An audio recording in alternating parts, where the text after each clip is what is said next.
United States, the ghost army of World War II.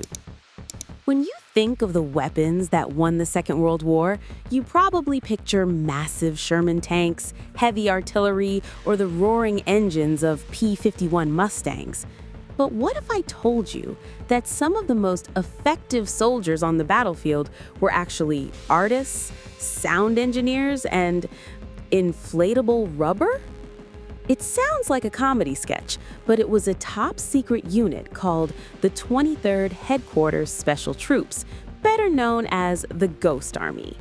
Their job wasn't to fire bullets, it was to perform the most dangerous magic show in human history. The Art of the Fake.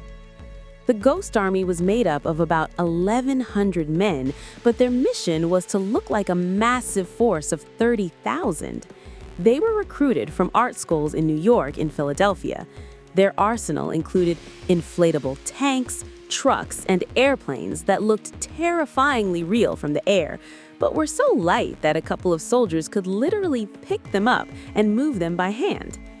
They would set up these dummy divisions just a few miles from the German front lines.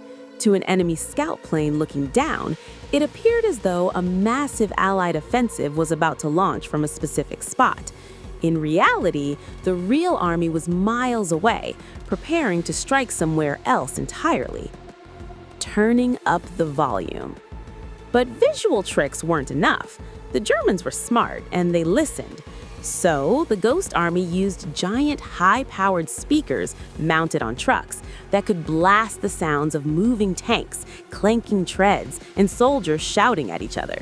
These sounds could be heard over 15 miles away. They even had radio operators who specialized in spoofing. They'd mimic the unique hand or typing style of specific Allied radio operators to trick German listeners into thinking certain units were in places they weren't. The secret of 50 years. The crazy thing is that these guys were often operating right under the noses of the Nazi military.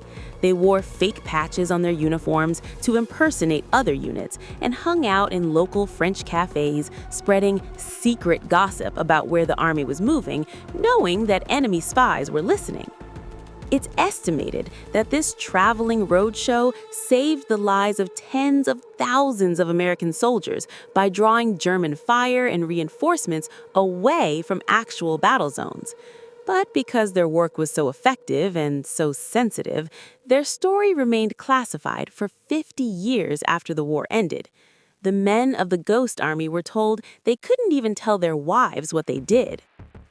The mystery of the missing credits.